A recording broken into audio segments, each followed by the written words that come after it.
Good afternoon, good evening. जब भी आप इस यूट्यूब चैनल को देख रहे हैं, मैं आपका होस्ट अमित वर्मा पेश हूँ आज आपके सामने लेकर science question hour part 10। So please stay with me. First question है, हमें उबासी क्यों आती है? हमारे मुंह में लार क्यों आती है? थर्ड, दूध का रंग सफ़ेद क्यों होता है? फोर्थ, माइक्रोवेव में खाना जल्दी क्यों पक जाता है? फिफ्थ, मूंगफली को गर्म रेत या बालू में ही क्यों भूना जाता है? चलिए स्टार्ट करते हैं। हमें उबासी क्यों आती है? जम्बाई हम सभी को आती है, इसका कोई वक्त भी नहीं होता। जम्बाई एक ऐसी प्रक्रिया है जो हर व्यक्ति को चाहे अनचाहे कभी भी आ सकती है। अभी तक हम यही मानते थे कि व्यक्ति को जब नींद आती है या फिर वह बोर हो रहा होता है तो उस आदमी के मुंह से बहुत सारी हवा निकल जाती है और इस प्रक्रिया को जम्बाई लेना कहते हैं, जिसे अंग्रेजी में यॉनिंग या ऑसिटेशन कहते हैं। लेकिन वैज्ञानिक मानते हैं कि ये शरीर की एक प्रत्यावर्ती क्रिया है जिसका नियंत्रण सूचना तंत्र करता है। जब कभी काम के दौरान दिमाग का तापमान बढ़ जाता है तो तापमान को कम करने के लिए ब्लड सप्लाई दिमाग की तरफ बढ़ जाती है।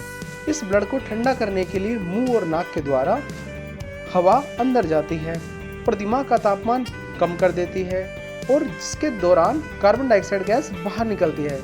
इसे ही हम जम्बाई कहते हैं।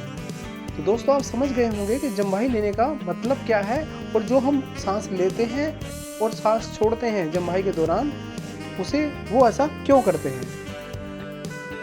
क्वेश्चन नंबर 2, हमारे मुंह से लार क्यों आती है?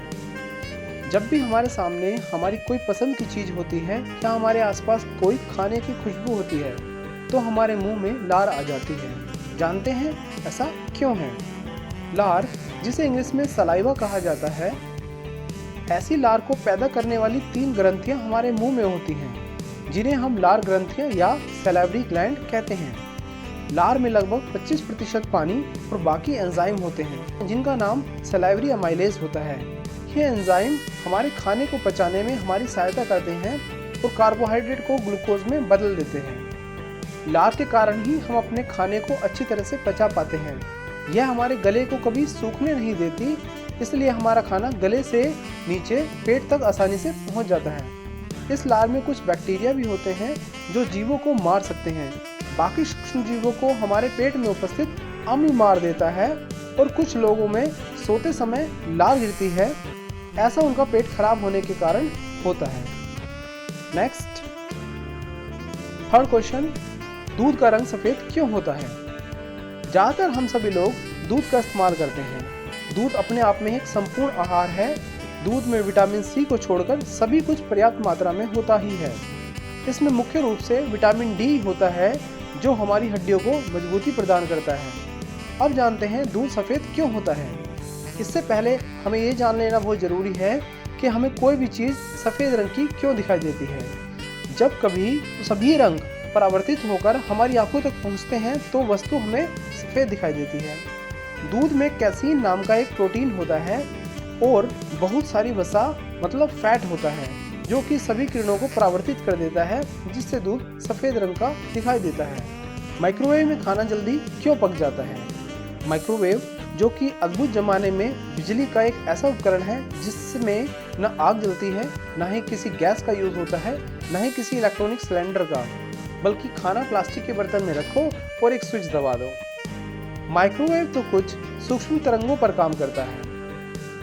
सूक्ष्म तरंगे आग की तरह काम करती हैं जो कि खाने में उपस्थित परमाणुओं को उत्तेजित कर उसमें स्पंदन मतलब वाइब्रेशन पैदा कर देती हैं और खाना गर्म हो जाता है। यही कारण है कि माइक्रोवेव में खाना जल्दी गर्म हो जाता है, लेकिन ऐसा खाना ज़्यादा नहीं खाना चाहिए क्योंकि इससे खाने में उपस्थित पोषक तत्व खराब हो जाते हैं और ऐसा खाना आपके शरीर के लिए हानिकारक हो सकता है।